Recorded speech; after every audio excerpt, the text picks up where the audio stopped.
Hello, everyone, and welcome to the Very Reasonable Pilots podcast. I'm your host, Charles. Along with me, as always, is my co-host, editor, producer, co-pilot, and gunner, Jacob Cloth. How are you doing today, Jacob?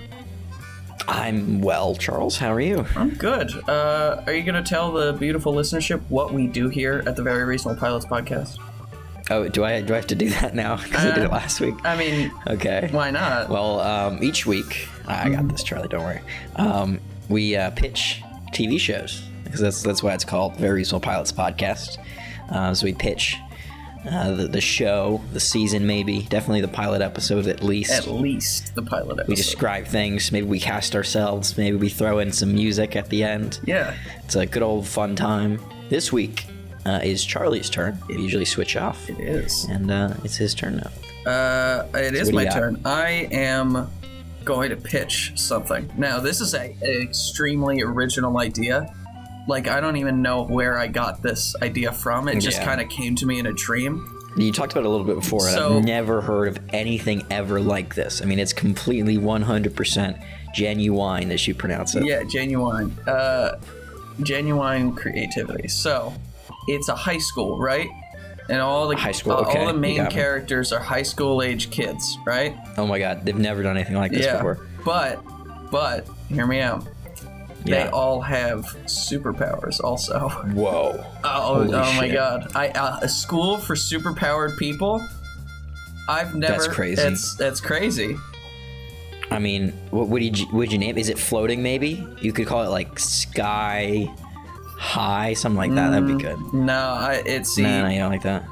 It's not really. So the main the headmaster of the school is named Xavier. Actually, no. So we're just gonna call him the Xavier Men.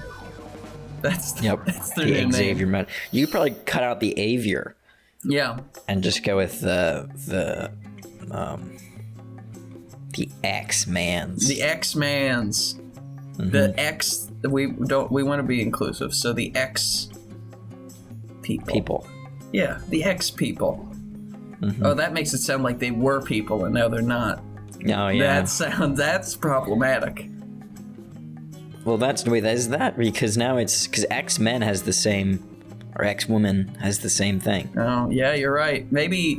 Why don't we call it letter X? Why don't we call it letter X people?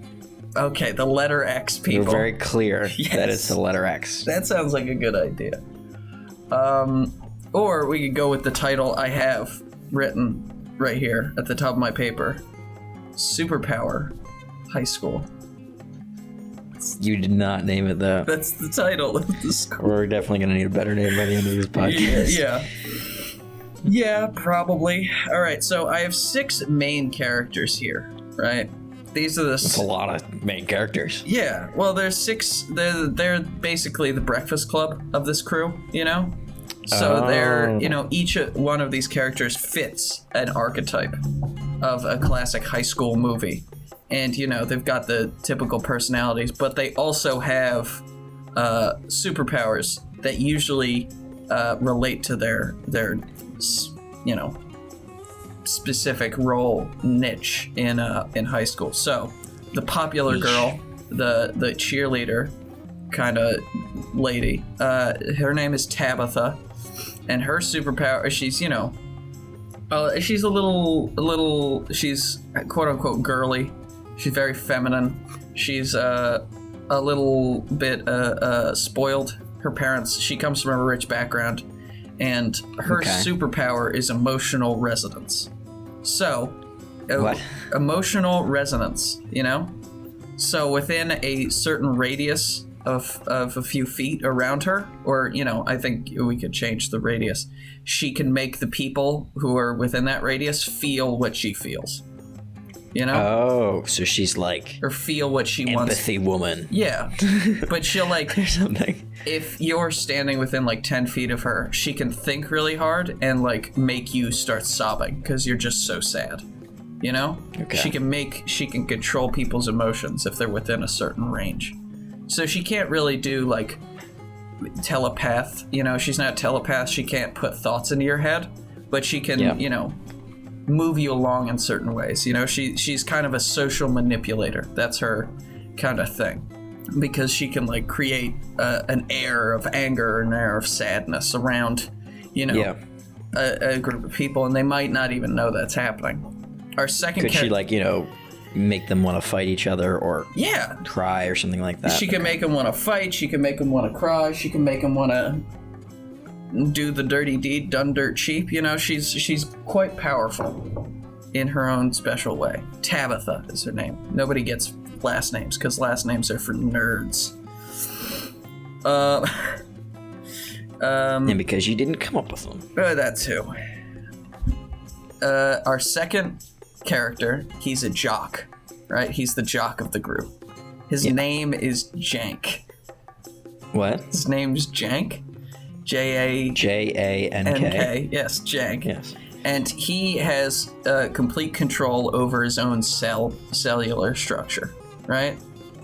Okay. That's his superpower. I'm trying to do kind of weird superpowers, not specific, you know, powers, just like, oh, he can fly or shoot lasers or whatever. So Jank has complete control over his own physicality, every cell within his body. So he's able to, you know, if he was like, I want to look like The Rock. I want to be The Rock sized. He could just like think really hard and like maneuver the cells around in his body so that they, you know, multiply really fast and they could get really strong and huge. Or if he needs to, you know, he's got a math test coming up, he could just, you know, evolve his brain, put a bunch of more smart cells in his brain, you know, that sort of thing. Okay, so is he super smart when he does that? I think he's super smart when he does that, but it also requires a lot of energy, so he's constantly eating, right? Mm-hmm. Kind of like the Flash, like doing this, you know, it's very effective, but also it wastes a lot of physical energy, so he has to constantly be replenishing. He's caloric. And when he gets, like, for example, super strong, would he become kind of dumb because he has to move, like, the cells down? Yeah, that's what I was thinking. That he can, like, if he decides, like, I want to be super fast, he takes the cells from his, like, upper body, moves it down into his lower body, so all of the muscles and everything. So he's not really able to become, you know, Quicksilver or the Flash level speed, but he's definitely able to do like a 3-minute mile, you know? Like if he wants to. He's like Usain Bolt. Yeah, the peak of human physical condition. That's what he's able to do, right? But once he's, you know, super fast, he can't, you know, he's not very strong or very smart at that point. He can only pick one super strength at a time. Exactly. That's kind of what I was thinking. And that's then good. I like that. Our nerd character, his name is Melvin, because it's a nerd name. And it is it? Yeah, I mean, is it not? Okay. I mean, kind of. I guess. And he's a technopath, right? So his superpower is that he can control machines, right? That's his thing. But only machines that he touches. So, you know, he can't just like see an iPhone across the room and be like, wah, wah, wah, wah, wah, and then it, you know, grows legs and walks over to him. He has to touch something, but once he touches a machine, he can be like, all right, I would like to see all of the information, put all of the information into a USB, whatever, you know? Yeah. So he's all about computers and stuff. He loves it. So, excuse me. And he's got like maybe there's a little bit more to Melvin than initially thought. Everyone thinks he's just the nerd, but maybe there's a little something to Melvin's superpowers. Our next character is Edward. He's the outcast of the crew. He's the outcast, and he is an energy vampire. Oh boy. Yeah. So his superpower is that he's able to suck the life force basically out of people. Okay. I'm not sure if this should be that he can just like, you know, heal himself if he touches somebody, or if he should be able to like Rogue, you know, take other people's powers for a short time. I'm just not sure because I think it would be maybe it's like both, you know? Yeah. Well, that's what I have down here, and I have that he's hundreds of years old because he has been alive for a very long time. This isn't said in the first episode or anything, but you find out later that he's very old because, as soon as he starts aging, he like energy vampires somebody and steals their life force and is able to live on, right? Yeah. So he basically OD'd on somebody, like took all of their life force, they died, and he reverted to like being 15 or whatever, physically. Oh, he went too young, gotcha. Yeah, so he that's why he is in high school. But he can also like take people's powers. So I think like if he touches Jank, he should be able to control his cells, but only like not nearly as well as Jank can. He's limited on the powers that he gets if he steals them from somebody, right? Okay. That's Edward, and he's an energy vampire because Edward. The first thing that came to mind was Edward Cullen. It's the vampire. That's what I was thinking, and he's the outcast. Yeah. Robert Pattinson. So the weird girl. Basically, I was like, the trope of a horse girl. Yeah. I wanted to make that into a character. Oh my god. So the horse girl, her name is Samantha, and her superpower is that she can talk to any living thing. Anything that is alive, she can talk to, except for people. She's unable to speak with other human beings. And she's shy or because she like literally can't? It's never really revealed as to whether or not it's because she has like crippling social anxiety or she physically cannot speak to other people. But she can like talk to like mold. She can talk to, plants and animals. She can talk to anything that's alive, single-celled organisms. Yeah. Yeah, that's her thing. So she has a lot of empathy. She's she's basically the opposite of Tabitha, because Tabitha can make people feel things but doesn't like really feel that much herself. I think she's a little bit of a sociopath, right? Damn. Tabitha. Well, she can make other people feel, but she can't. Yeah, That's she's so kind of like the Purple Man. Awful. Yeah, like the Purple Man from Jessica Jones. Sort of, not strictly the same, but sort of the same kind of idea. That's like she's never really sure what's real. Like she doesn't know if people are ever having genuine feelings towards her, because she is constantly projecting stuff. Oh, I see. So like if a boy shows interest in her, she doesn't know if that's because the boy actually has interest in her or because, that's just what, she was interested in him and that caused him to gain an interest. So she just is kind of like manipulative and a little bit of a sociopath.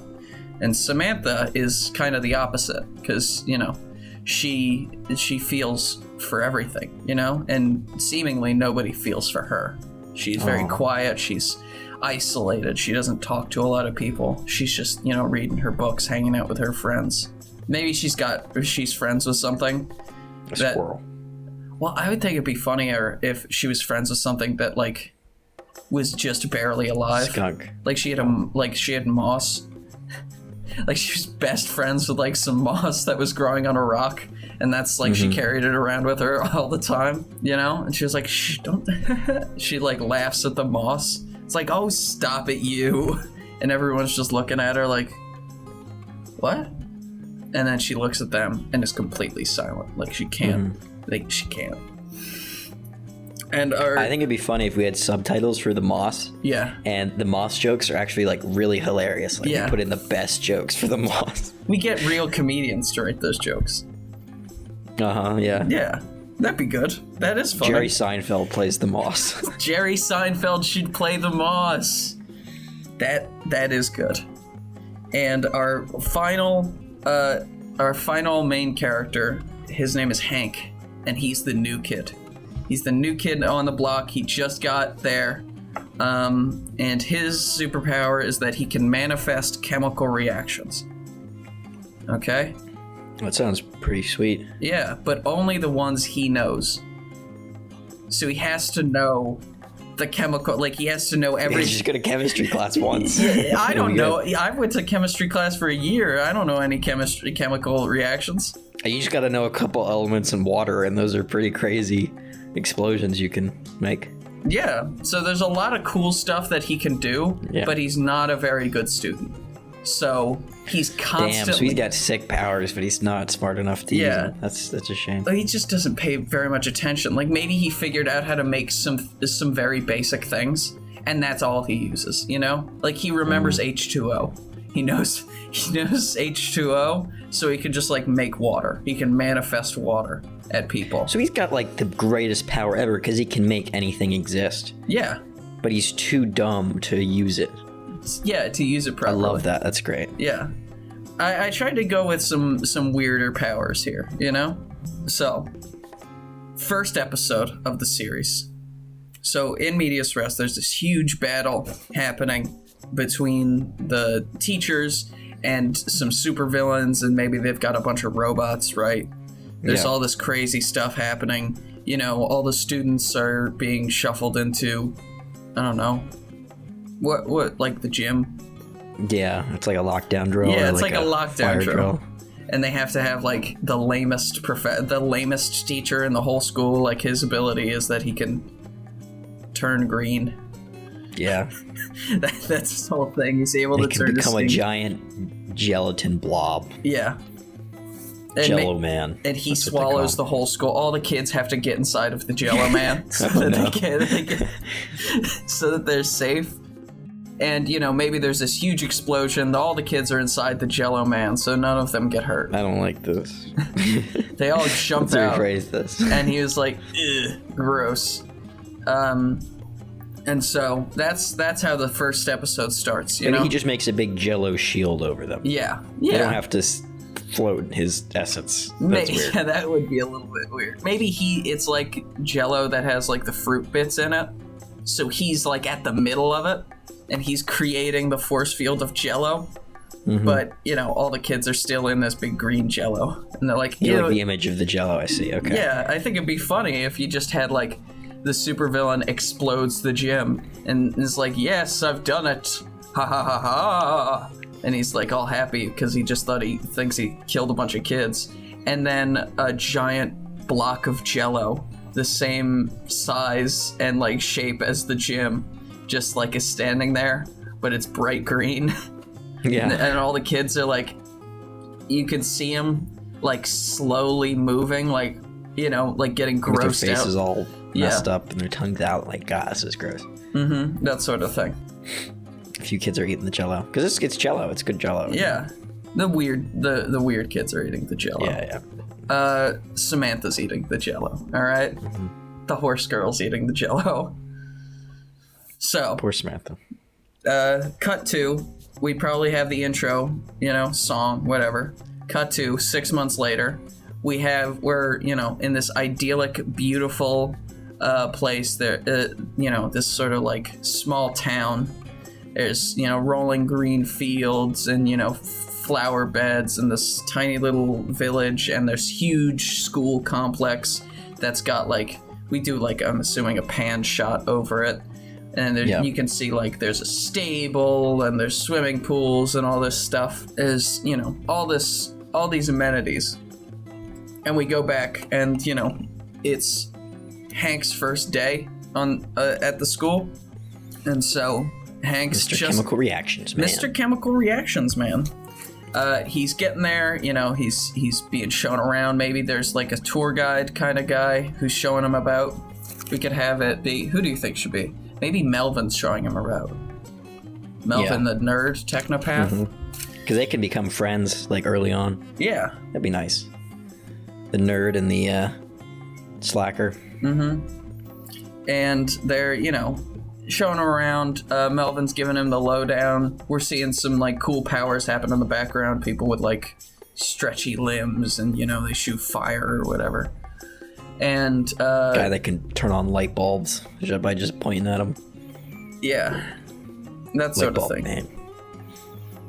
And then, you know, as they're showing it around, we pan away from Melvin and Hank walking around the school campus, and, you know, we pass all of the major characters that are going to be in the show, and we slowly reveal that the entire small town that is outside of the school is staffed wholly by robots. Like, there's only robots working in the small town. You know, maybe there's like a robot dog peeing on a robot, like, what do you call it? Firemen? Fire hydrant? Fire hydrants, you know? It's like this small 1950s... Why does the fire hydrant have to be a robot? It's an inanimate thing. Yeah, so it's a robot. But it already is, never mind. Ridiculous. And we show that this whole area is kind of an artificial space that the teachers have placed. They kind of made the school in an extra dimensional portal, right? Like inside this little it's like a pocket dimension. It's like the TARDIS in Doctor Who. Exactly, it's like the TARDIS in Doctor Who. Bigger than it was on the outside. Yeah, so like the exit to get out of the school, which is like a boarding school, is like a door in a back closet in like a Chinese restaurant or something. Like it's very inconspicuous because they figured out after the pitched battle that resulted in the explosion that destroyed the school that they can't be out in public anymore. So they're making it so all of the students are safe and away from the rest of the world in this pocket dimension that still gets internet. They still get internet, but they can't talk to other people. And they can't mention the fact that they're in, a weird pocket dimension school. And so I think the first episode will just be walking around, with Melvin and Hank, interacting with some of the characters. Maybe we go to a class. We go to a few classes, and what class should it be that they all have together? That kind of becomes their, thing. Supervillain psychology. See, that's good. I like that because that'll tie into other stuff later. So, supervillain psychology. They all have that class together. Nobody else signed up for it, so it's just the 6 of them. Yeah, they're all in class together. There, it's no one else wants to understand supervillains. They just want to beat them up. Yeah, and maybe somebody like Jank or somebody dumb or like mishit the thing, and he was like trying to sign up for a free period, but instead he signed up for another class, and he was like, shit. And maybe the professor who is teaching that class could be a very obviously like a Doctor Doom, Lex Luthor style supervillain who's quote unquote reformed. Victor Von Evil or something would be his name. Or maybe it's like they constantly reference this supervillain who went missing. He was the world's, greatest supervillain, and then he went missing 20 years ago or something. And it couldn't more obviously be this teacher who's teaching the class. He's just got done very little to disguise his face and voice. But he's a mustache and a flat cap. But superheroes are bad at recognizing people in disguises. We know this. Or maybe, here's an idea. He's not in his costume. Oh, yeah. And superheroes are really bad at recognizing people that are not in their costumes. So it's just like, just normal everyday Victor Von Evil. Is just a normal dude with a goof, maybe he's like this. He could be one of the McPoyle brothers from It's Always Sunny in Philadelphia. Yeah. That's who I think we should cast. Okay. The skinnier one. So just kind of like a dorky looking person. Yeah, he's like a dorky, silly looking guy, and maybe it could be like a mid-season reveal. Like he, presses a button underneath of his desk and a secret compartment opens up that's got his supervillain stuff in it. It's like, it is time for the return of Victor Von Evil.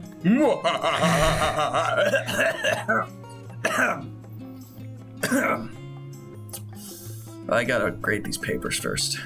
You could also cast someone that's like a, film classic villain person.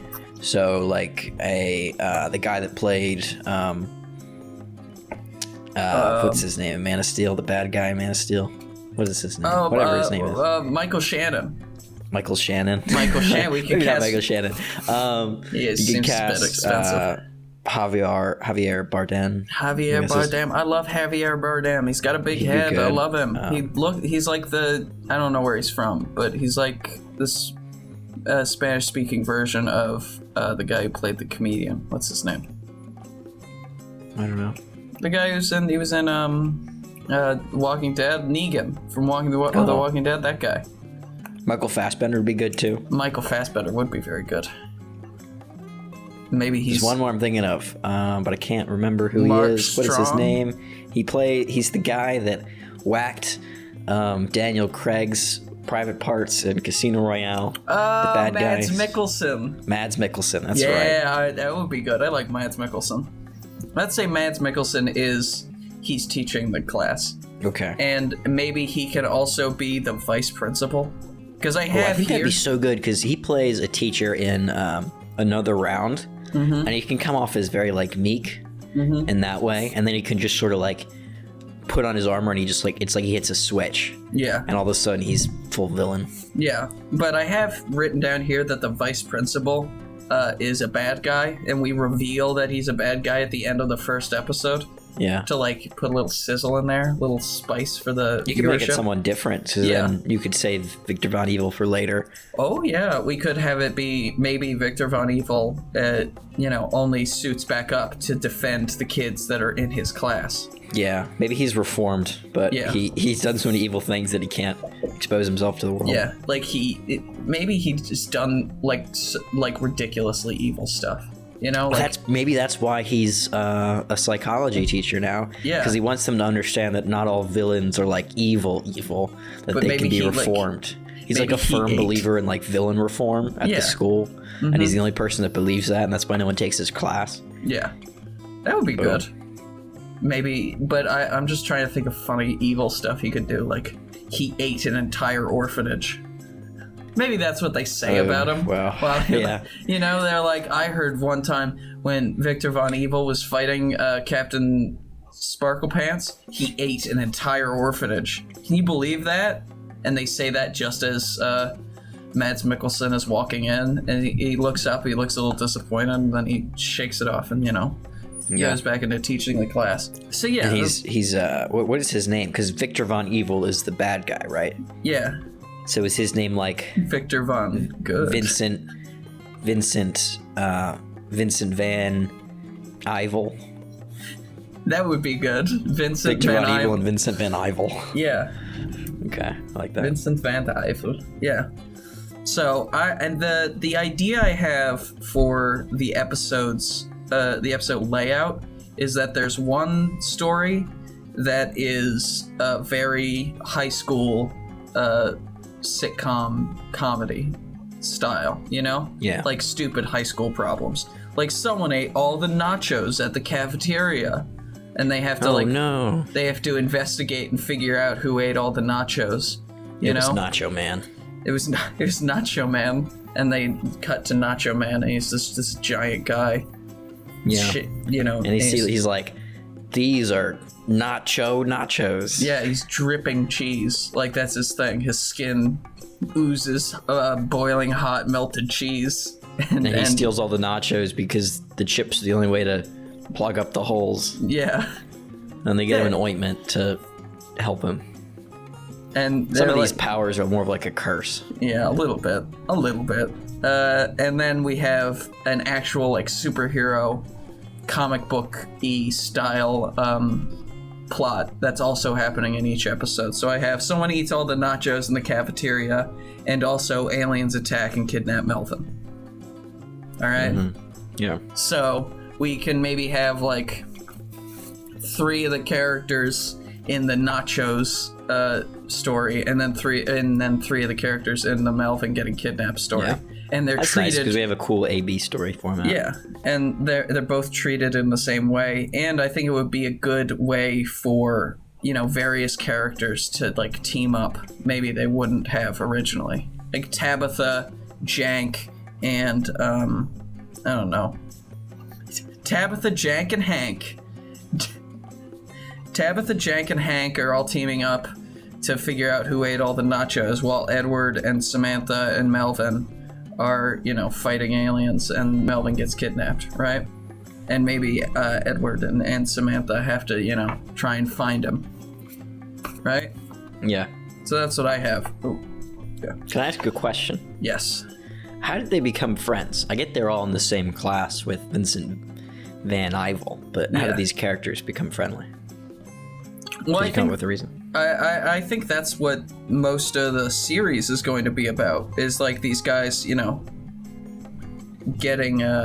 becoming more and more friendly as the season progresses. And maybe the first episode can end with them all, arguing, but then eventually agreeing with each other about some sort of villain psychological phenomenon, Okay. Something weird. A way you can separate them into groups for the A and B story, and also get them to become friendly, is that maybe villain psychology has a lot of group projects. Yeah, that would be good. Like, come up with your own villain, persona. Yeah, maybe. Or it's like, go to the library or go to the villain retirement home and talk to old villains. Yeah. And, maybe there could be some story about a B story where it's like a grandpa villain is trying to wreak havoc at the retirement home, but he's like, old, fragile, and has Alzheimer's, so he's struggling to get around. He keeps thinking that he's like slaughtered everybody in the retirement home, and then he looks back and he's like, wait, what? I thought I killed all of you guys. When you get back, I'm just, what? I may just eat my pasta. And then he just like shovels gruel into his mouth. You could also have like a maybe two a villain and a superhero that had like a rivalry in the retirement home, have like a perpetual war in the retirement home. They can't really fight with like their powers and stuff. We have like they're just playing checkers. We have like Strong Man who had like super strength, and we have Professor Indubitable with and mind powers. They're just like constantly playing like stupid pranks on each other. They're constantly fighting in Street Fighter. Yeah. Just playing like Street Fighter. The classic, 2 buttons and D-pad, that sort of thing.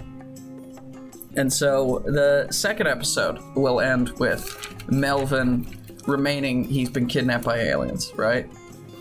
Yeah. Third episode, Melvin returns, and there's a little secret that Melvin learns